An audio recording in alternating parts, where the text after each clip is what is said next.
আমাদের প্রস্তাবিত রাষ্ট্র ব্যবস্থা 4 নাম্বারটা আমরা রেখেছি শিক্ষা ব্যবস্থা, শিক্ষা এডুকেশন সিস্টেম, সেটার উপর একাটা কেমন হবে এর একটা নমুনা আমরা তুলে ধরেছি। এখন যে শিক্ষা ব্যবস্থাটা চলছে, এখন বর্তমানে আমাদের যে রানিং যে সিস্টেমটা, ব্যবস্থাটা, এটাও কিন্তু আমাদের সেই উপনিবেশিক যুগ থেকে, এটা কিন্তু ঐতিহাসিক একটা ব্যাকগ্রাউন্ড আছে। এটা কিন্তু এমনি এমনি কিন্তু এখানে আসে নাই। যে কারণে আমাদের এ পর্যন্ত যত সরকার গিয়েছেন, পাকিস্তান আমলেও কিন্তু বেশ কিছু শিক্ষা কমিশন গঠন করা হয়েছে, স্থিতিশীল কোনো ব্যবস্থা দাঁড় করাতে পারেন নাই। বাংলাদেশ স্বাধীন হওয়ার পরেও ডক্টর কুদরাতে কুদরা শিক্ষা কমিশন থেকে শুরু করে গত বছর পর্যন্ত শিক্ষা কমিশন গেছে, কিন্তু হয়নি আজ পর্যন্ত। এই পরীক্ষা নিরীক্ষা, এক্সপেরিমেন্ট, যাচাই বাছাই করতে করতে করতে করতে আমাদের 5 বছর পর পর নতুন একটা অদ্ভুত কিসিমের শিক্ষা সিস্টেম চালু করে, যে কারণে আমাদের শিক্ষিত লোকদেরও চিন্তা ভাবনা অদ্ভুত কিসিমের। আপনি দেখেন, কয়েক বছর থেকে বাংলাদেশের স্বাধীনতার ইতিহাস পোলাফাইন পড়তে পড়তে এক ধরনের ইতিহাস পড়ে বের হয়, ঠিক আবার কয়েক বছর পরে যখন এই সরকার পাল্টায়, এবার স্বাধীনতার ইতিহাস আরেক ধরনের লেখা শুরু হয়। তাহলে এই যে কন্ট্রোভার্সি, দ্বন্দ্ব, এই দ্বন্দ্বের মধ্য দিয়ে জাতিটা কিন্তু যাচ্ছে। তা আমাদের কিন্তু সেটেলড, অ্যাকসেপ্টেড কোনো নীতিমালা আজ পর্যন্ত প্রণয়ন করতে পারেননি। এটা জাতির একটা ব্যর্থতা। এটা ওই যে উপনিবেশিক যুগ থেকেই এটা চলছে। ব্রিটিশরা যখন আমাদেরকে, ইউরোপিয়ানরা যখন সামরিক শক্তি বলে পদানত করলো, আমরা যেন কোনোদিন মাথা উঁচু করে দাঁড়াইতে না পারি, তারা সেই বন্দোবস্ত করেছে, চিরস্থায়ী বন্দোবস্ত। তারা শিক্ষা ব্যবস্থা, প্রথমত তারা শাসন ব্যবস্থা পরিবর্তন করে ফেলেছে, সেটা তো আগে কথা বলেছি। আল্লাহ দেওয়া বিধান বাদ দিয়ে তারা নিজেদের তৈরি করা জাহিলি ব্যবস্থা চালু করে দিয়েছে। সেখানে ন্যায় বিচার নাই, সেখানে একটা জুলুম জবরদস্তিমূলক শাসন, চাবুকের জোরে তারা শাসন করেছে। যে কারণে ভারতবর্ষে অনেক যুদ্ধ হয়েছে, সশস্ত্র যুদ্ধ, নিরস্ত্র যুদ্ধ, বহু স্বাধীনতা সংগ্রামী হিন্দু, মুসলমান, খ্রিস্টান বহু জীবন দিয়েছে। হিন্দু মুসলমান বেশি, খ্রিস্টান কম, খুব একটা বেশি না। এই ভারতবর্ষের স্বাধীনতার জন্য ব্রিটিশের বিরুদ্ধে লড়াইয়ে কিন্তু জীবন দিয়েছে। এগুলো বলতে গেলে অন্য অধ্যায়, সেটা আমি কিছুটা আমার রাষ্ট্র ব্যবস্থা প্রস্তাবিত বইতে কিছুটা আলোকপাত করেছি, হালকা পাতলা। তো তারা শিক্ষা ব্যবস্থা প্রবর্তন করেছে। শিক্ষা ব্যবস্থার দিকে তারা বিশেষ করে মনোযোগ দিয়েছে মুসলমানদের উপরে, কারণ তারা ইতিপূর্বে ক্ষমতা নিয়েছে মুসলমানদের কাছ থেকে। কারণ ভারতবর্ষে কিন্তু শাসন ক্ষমতা ছিল কারা? মুসলমানরা। মুসলমানদের কাছ থেকে যখন ছলে বলে, সামরিক শক্তি বলে, কৌশলে রাষ্ট্র ব্যবস্থা তখন তারা নিয়ে গেল, তখন মুসলমানরা রাগে, অভিমানে, দুঃখে, কষ্টে, ক্ষোভে তারা অন্তত 100 বছর ওদের কাছ থেকে দূরত্ব বজায় রেখেছে। যে কারণে ইংরেজি, অঙ্ক, এ ধরনের বিজ্ঞান প্রযুক্তির ক্ষেত্রে মুসলমানরা হিন্দুদের তুলনায় 100 বছর পিছিয়ে গেছে। প্রথম চান্সে এই ঘটনা ঘটেছে। যেমন একটা সরকার থেকে যদি রাষ্ট্র ক্ষমতা ছিনিয়ে নেয়, এখন ধরেন গত সরকারে কে ছিল? আওয়ামী লীগ। এখন ক্ষমতা কে আছেন? ডক্টর ইউনূসের ইন্টারিম গভর্নমেন্ট। আচ্ছা, এখন ইন্টারিম গভর্নমেন্টের উপরে সমস্ত ক্ষোভ, দুঃখ আওয়ামী লীগের লোকদের। ব্যাপারটা কিন্তু এরকম ছিল, আমি উদাহরণ দিচ্ছি। তো ব্রিটিশরা কি করলো? তারা মুসলমানদেরকে টার্গেট করলো। মুসলমানদের প্রেরণার উৎস কোরআন, মুসলমানদেরকে আবার রিইউনাইটেড করতে পারে, আবার উজ্জীবিত করতে পারে, উত্তেজিত করতে পারে একটা মাত্র আদর্শ আছে, সেটা হলো কোরআন। তাহলে কোরআনের কাছে আর যেন মুসলমান যাইতে না পারে, সেটার ব্যবস্থা করলো। তারা শিক্ষা ব্যবস্থা করলো, 2 ধরনের শিক্ষা ব্যবস্থা প্রবর্তন করলো, একটা মাদ্রাসা, একটা সাধারণ শিক্ষা। মাদ্রাসা শিক্ষা ব্যবস্থার সিলেবাস অ্যান্ড কারিকুলাম, কি পড়ানো হবে, কি পড়ানো হবে, এটা ঠিক করলো তারা। এটা বইতে আছে, আমরা আমাদের বইতে উল্লেখ করেছি, অন্যান্য বইতেও আছে। প্রথম ক্যালকাটা আলিয়া মাদ্রাসা প্রতিষ্ঠা করলো। এভাবে সারা ওয়ার্ল্ডে তারা যেখানে যেখানে তাদের সেখানে প্রতিষ্ঠিত মাদ্রাসা হইল। ক্যালকাটা আলিয়া মাদ্রাসা 26 জন খ্রিস্টান প্রিন্সিপাল 146 বছর থেকে ডাইরেক্ট ইনডাইরেক্টলি তারা তাদের তৈরি করা একটা ইসলাম শিক্ষা দিয়েছে। সেটা করতে গিয়ে তাদের একটা, এদেরকে বলা হয় ওরিয়েন্টালিস্ট, বাংলায় বলে প্রাচ্যবিদ। এটা 1000 কয়েকটা ভাষার পণ্ডিত, আরবি, ইংরেজি, ফার্সি, এই যে আমাদের নেটিভ ল্যাঙ্গুয়েজ যেগুলো আছে, যেমন বাংলা বা অন্যান্য, মানে মাস্টার সোজা কথা। তারা সংস্কৃতের মতো কঠিন এটারই ইংরেজিতে অনুবাদ করে তারা বই লিখেছে। পালি ভাষা, পালি প্রায় একেবারে বিলুপ্ত, প্রায় পালি যে বৌদ্ধদের যে ভাষাটা পালি, পালিতে বুদ্ধের যে বাণীগুলি সেগুলো তারা ইংরেজিতে অনুবাদ করেছে। এখন বুঝে নেবার ঘটনা, এদেরকে বলা হয় ওরিয়েন্টালিস্ট, প্রাচ্যবিদ, মাস্টার তারা। আমাদের তো আজকালকার মাদ্রাসা 2 ক্লাস পড়ে অনেক আরবি জানে, হ্যাঁ উচ্চারণ করে, মনে করে আরবি জানে। আরে এদের পণ্ডিত ওরা, আর মানে এদের গুরু গুরু উস্তাদ। এরা এই পবিত্র কোরআন দেখে দেখে দেখে দেখে হাদিসের ওই সমস্ত বিষয়গুলি, কন্ট্রোভার্সিয়াল যে বিষয়গুলি, ইতিহাস থেকে ফেকাহ কিতাবের যেগুলি এটা সিলেবাস তারা প্রণয়ন করেছে মাদ্রাসায়। সিলেবাসের মধ্যে ইসলামের বুনিয়াদি মৌলিক বেসিক যেগুলি ইসলামের প্রাণ, যেগুলি ইসলামকে রাষ্ট্র ক্ষমতা নিতে পারে, যেগুলি জাতির মধ্যে জেহাদের প্রেরণা সৃষ্টি করে, জাতির মধ্যে প্রাণের সঞ্চার করে, এই সাবজেক্টগুলি তারা কেটে কেটে কেটে কেটে বাদ দিয়েছে। জাতির মধ্যে ঐক্যের প্রেরণা সৃষ্টি করে, জাতির মধ্যে শাহাদাতের প্রেরণা সৃষ্টি করে, জাতির মধ্যে জেহাদের অনুপ্রেরণা দেয়, কেতালের অনুপ্রেরণা দিচ্ছে, রাষ্ট্র পরিচালনার ক্ষেত্রে তাদের আইন কানুন, দণ্ডবিধি, অর্থনীতি, এই সমস্ত কিছু বাদ দিয়ে তারা কি করলো, রাসূলুল্লাহর ব্যক্তিগত বিষয়গুলিকে সামনে আনলো। মেসওয়াক, টুপি মাথায় দেওয়া, পাগড়ি, ঢিলা কুলুক, ডাইন কাতে শোয়া, টাকনো, এই সমস্ত। এরপরে আছে মেয়েদের সূরা নেসা, অন্যান্য সূরা আলে ইমরান, সূরা বাকারার যে সমস্ত আয়াতগুলির মধ্যে মেয়ে মানুষের ব্যক্তিগত মাসলা মাসাইল, পার্সোনাল বিষয়গুলি যেটা আপনারা জানেন, তালির মাসালা, মেসওয়াকের মাসালা, নামাজের মাসালা, ওযু গোসলের মাসালা, এই ধরনের মানে ব্যক্তিগত আমল আখলাকের সর্বস্ব একটা ইসলাম, তারা একটা সিলেবাস তারা তৈরি করেছে। বাস এগুলির উপর ব্যাখ্যা, বিশ্লেষণ, ফতোয়া, মাসালা, কোথায় কোথায় কোন কোন ফকির বইতে আসলে কালেকশন করে করে 6, 7, 8, 9 একেবারে মানে কামিল পর্যন্ত এগুলি শিক্ষা দিয়েছে। এখন মাদ্রাসার আলেমরা সংসার চালাবেন কি করে? তাদেরকে বিজ্ঞান, প্রযুক্তি, টেকনোলজি এগুলো শিক্ষা দেওয়া হয়নি, মানে ভোকেশনাল শিক্ষা নাই। পেট চালাবে কি করে?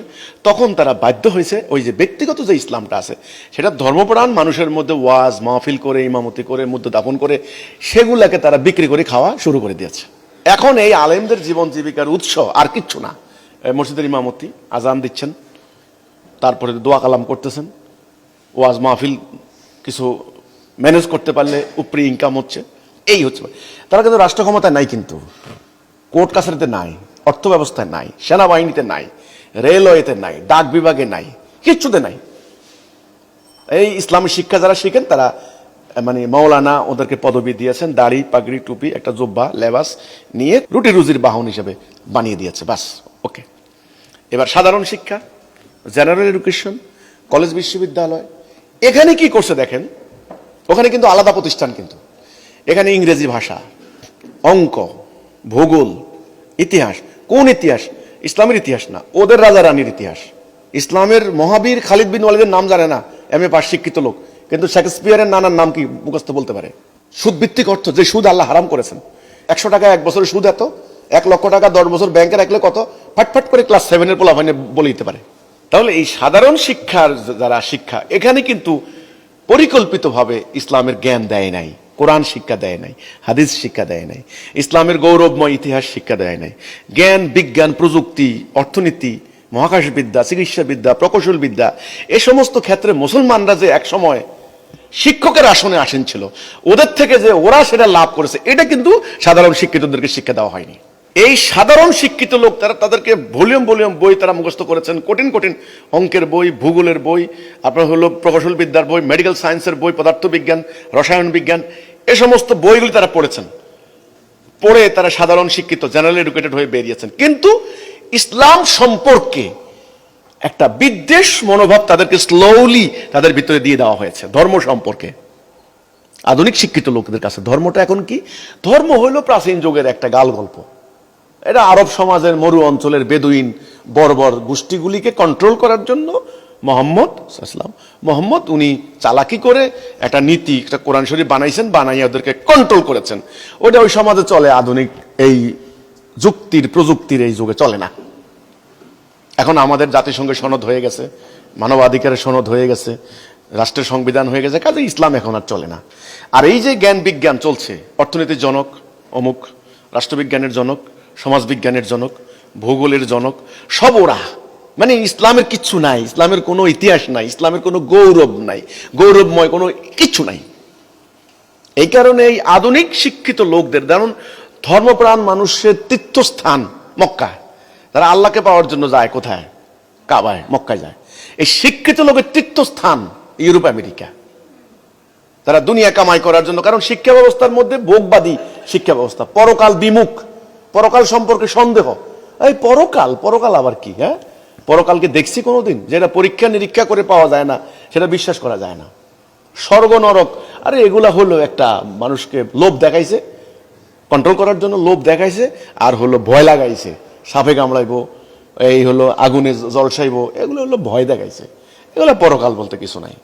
তাইলে পরকালের প্রতি না অবিশ্বাসী, একটা দুনিয়ামুখী, এটাকে বলা হয় ম্যাটেরিয়ালিস্টিক, মানে বস্তুবাদী একটা জীবন দর্শন, জীবন ব্যবস্থা, এই সাধারণ শিক্ষিত লোকদেরকে শিক্ষা দেওয়া হয়েছে। যেই কারণে এরা এখন টাকা টাকা টাকা টাকা টাকা, গাড়ি বাড়ি, নারী, টাকা, ব্যাংক ব্যালেন্স, খ্যাতি, যশ, ক্ষমতা, পাওয়ার, রাজনীতি, এগুলি সব এখন এগুলো নিয়ে পাগল এই সাধারণ শিক্ষিত এরা। এদের যোগ্যতা আছে, এটা ইংরেজিতে অনর্গল কথা বলতে পারে, এটা গণিত বুঝে, এরা বিজ্ঞান প্রযুক্তি বুঝে। আর মাদ্রাসার মোল্লারা তো ওই যে মোল্লা, আমরা বলি না মোল্লা, আরে বেচারারা তো আর কিছুই পারে না। ওই যে মানুষের 40 খাওয়ানোর জন্য ওনাদেরকে দাওয়াত দেয়, হুজুর আসেন, 40 দাওয়াতে যায় বেচারা। রমজান মাস আসলে ওই ইফতার অনুষ্ঠান, ইফতার মাহফিল, তো হুজুরের মাদ্রাসার কতগুলি তালেবে আলেম নিয়ে যায়, হুজুর সামনে যায়, পিছনে 30-40 জন যায়, লাইন ধরে ধরে গিয়ে দাওয়াত টাওয়াত খেয়ে কটা টাকা নিয়ে আসে। এই হচ্ছে এদের জীবন। কেউ মারা গেলে তার জানাজা পড়ায়, কেউ বিয়ে শাদী হইলে কবুল কবুল কবুল 3 বার পড়ানোর জন্য হুজুরকে ডাকে, কেউ গরু একটা জবাই করতে আনলে হুজুরকে দিয়ে গরু জবাই করে 2000 টাকা দিয়ে দেয়, বা শেষ, বা 200 টাকা দিয়ে দেয়। এই হচ্ছে হুজুরের কারবার। কিন্তু এক সময় ইসলামের যারা শিক্ষা গ্রহণ করেছে, কোরআনের যারা ধারক ছিল, তারা রাষ্ট্র পরিচালনা করেছে, তারা দুনিয়া পরিচালনা করছে, সেনাবাহিনীর কমান্ডার ছিল, তারা বিচার বিভাগের জাস্টিস ছিল, তারা ট্যাক্স বিভাগ চালাইছে, তারা পরিবহন বিভাগ, আমদানি রপ্তানি, বাণিজ্য বিভাগ, ইকোনমিক সিস্টেম, শাসন বিভাগ, সব চালাইছে এরা। এটা তো আর তাদের কাছে শিক্ষা দেওয়া হয়নি। এখন আমাদের মাদ্রাসা এডুকেশনের মধ্যে ভয়ঙ্কর একটা দিক হচ্ছে, এরা টুকরো টুকরো হয়ে গেছে। এদের নাম দিয়েছে স্কুল অফ থট, চিন্তাধারার স্কুল। যেমন কওমি মাদ্রাসা, এটা একটা, এটা হলো ওই ভারতের দেওবন্দে তখন সিপাহী বিদ্রোহে মুসলমানরা হেরে গেল 1857 সালে। আর ঠিক তখন এই 8 বছর পরে ভারতের সাহারানপুরে এই মাদ্রাসা একটা মক্তব হইল। সেখানে ওই যে ইসলামিক তাহাজিব, তমুদ্দুন, দোয়া, কালাম, আরবি, ফার্সির এই ভাষা, এই এখান থেকে হতে হতে হতে হতে পুরো ভারতবর্ষে এখন কওমি মাদ্রাসা একটা ধারা, আলিয়া মাদ্রাসা ব্রিটিশরা করলো, এটা আরেকটা ধারা, সালাফিরা একটা আছে, ওরা একটা ধারা, আহলে হাদিসরা এখন নতুন করে এটা করছে, ওটা একটা ধারা, স্কুল অফ থট। ফলে মুসলমানদের মধ্যে ইসলামের চিন্তাধারার ক্ষেত্রে নানান ধরনের বিভক্তি এসে গেছে। এখন একদল বলে ইয়া নবী সালামু আলাইকা বলার সময় বসতে হবে, আর দল না, বসা বেয়াদবি, নবীর শানে বেয়াদবি, দাঁড়াইতে হবে, এই নিয়ে মারামারি। অথচ মারামারি হবে কি, কিসের জন্য? দিন প্রতিষ্ঠা নিয়ে, মোমেন আর কাফের সাথে। এরা মারামারিটা কোন দিকে নিয়ে গেছে? এই যে কেয়াম হবে না বেকেয়াম হবে। এই জেনারেল এডুকেশন যারা, সাধারণ শিক্ষিত লোক যারা, তারা এখন রাজনীতি কন্ট্রোল করে, সেনাবাহিনী কন্ট্রোল করে, অর্থনীতি কন্ট্রোল করে, ব্যাংক ব্যবস্থা, আমদানি রপ্তানি, এদের ভিতরে ইসলাম বিদ্বেষ প্রকট। এরা আর ইসলামকে রাষ্ট্রীয়ভাবে দেখতে চায় না, এদের কাছে সেই ইসলামটা নাই। যখনই আপনি ইসলামের কথা বলতে যান, তখন তারা বলে কি, ভাই ধর্মের প্রসঙ্গ আলাপ করেন না, হ্যাঁ, I am not interested about it, এটা নিয়ে কথা বলেন না প্লিজ, এটা আমি বুঝি না, ওটা হুজুররা জানে, এগুলো হুজুরদের ব্যাপার, আমাদের আলোচনা করেন না, হ্যাঁ, ধর্ম নিয়ে কথা বলতে রাজি নেই আমি। আবার কেউ কেউ যাদের বিদ্বেষ বেশি বলে, আরে ভাই ধর্মের কথা বলতে আসছেন, আরে আপনাদের তো Omar was killed, Osman was killed, আরে রসুল্লাহ জামাই আর ওনার বউ মারামারি করিয়া 10,000 সাহাবী মারা গেছে, কিসের কথা কইতে আসেন ভাই ধর্ম, বাদ দেন এগুলো নিয়ে। এই যে দেখেন, কিন্তু একটা ইসলাম যে একটা মহান সভ্যতা উপহার দিয়েছে, এটা তাকে শিক্ষা দেওয়া, তাকে ওই যে মারামারি এগুলো উঠে এনে তাকে শিক্ষা দিয়ে ইসলাম খারাপ, দেখো কত খারাপ, নিজেরা মারামারি করে। এখনো কিন্তু এই ধারা কিন্তু আছে। এখন এই শিক্ষিত লোকের আরাধ্য বস্তু কি? আধুনিক শিক্ষিত লোকের তথাকথিত আরাধ্য বস্তু হলো পশ্চিমাদের সবকিছু, ওদের ভালো, ওদের অর্থনীতি ভালো, ওদের রাজনীতি ভালো, ওদের দেশে সফর করে আসে, বান্দরের মতো ওদেরকে অনুসরণ করে। ওরা কিভাবে ট্রাফিক সিস্টেম নিয়ন্ত্রণ করে, এখানে এসে অ্যাডাপ্ট করে। ওরা কিভাবে শিক্ষা ব্যবস্থা, কোথায় সুইজারল্যান্ডে, ফিনল্যান্ডে, এখানে এসে শিক্ষা ব্যবস্থা, নিজেদের কিছু নাই। কিন্তু সবচেয়ে মারাত্মক হচ্ছে, এরা যখন নীতি নৈতিকতাহীন হয়েছে, আল্লাহর কাছে জবাবদিহিতার ভয়ে চলে গেছে, ধর্ম নাই আর, এরা সাংঘাতিক দুর্নীতিবাজ, পিশাচ, হাজার হাজার কোটি টাকা পাচার করে দিচ্ছে, তাদের হৃদয়ে এতটুকু দংশন করে না। তারা জোকের মতো শোষণ করে টাকা নিয়ে যাচ্ছে, জাল সার্টিফিকেট দিচ্ছে, খাদ্যে ভেজাল মিশাচ্ছে। এই শিক্ষিত লোক, বিশ্ববিদ্যালয়ের প্রফেসররা অবিসন্দর্ভ মানে হলো থিসিস নকল করছে, হাইকোর্টের জাজ নকল করছে। তো এই শিক্ষিত লোকের এই নিদারুণ আত্মিক পরিণতি, নৈতিক অধপতন কেন হলো? কারণ সেখানে তাদের হৃদয়ে, তাদের মনে আল্লাহর কোনো উপস্থিতি নাই, ধর্মকে তারা বিশ্বাসী করে না। তো এই শিক্ষা ব্যবস্থার ফল, এখন আমরা আমাদের প্রস্তাবিত শিক্ষা ব্যবস্থায় জাতিকে ধ্বংসকারী এই বহুমুখী শিক্ষা ব্যবস্থার পরিবর্তে আমরা একমুখী শিক্ষা ব্যবস্থার প্রস্তাব করেছি। আমরা বলেছি যে মানুষ আল্লাহর খলিফা, তাকে জীবন দর্শন শিক্ষা দিতে হবে আগে, জীবনের উদ্দেশ্যকে শিক্ষা দিতে হবে আগে। এবং আমাদের দেশের চলমান বহমান ওই ইতিহাস, ঐতিহ্য, বিশ্বাস, সংস্কৃতির সঙ্গে সঙ্গতি রেখে আমাদের শিক্ষা ব্যবস্থা প্রবর্তন করতে হবে। আমাদের এটা ফিনল্যান্ড না, আমাদের এটা ইংল্যান্ড না, এটা বাংলাদেশ। আমরা বাঙালি, আমাদের সংস্কৃতি, ভাষা, সাহিত্য, ঐতিহাসিক একটা ধারাবাহিকতা আছে। আমাদের শিক্ষার মধ্যে ধর্ম থাকবে, আধুনিক জ্ঞান, প্রযুক্তি, ভাষা জ্ঞানও থাকবে।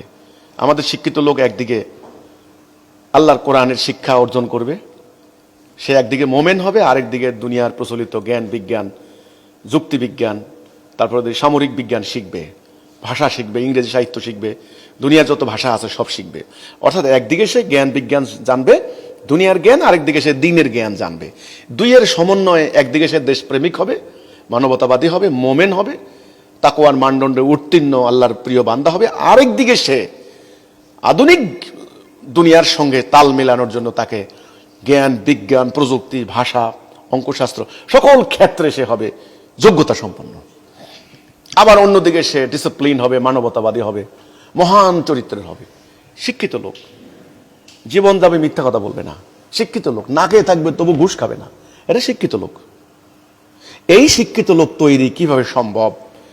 ডাক্তার হবেন, মোমেন ডাক্তার, ইঞ্জিনিয়ার হবেন, মোমেন ইঞ্জিনিয়ার। আমার কথা হচ্ছে এটা। কম্পিউটার বিজ্ঞানী হবেন, মোমেন কম্পিউটার বিজ্ঞানী, নাস্তিক না। সেটা কিভাবে সম্ভব? সেটার একটা রূপরেখা, সেটার একটা মডেল, সেটা আমরা তুলে ধরেছি আলহামদুলিল্লাহ।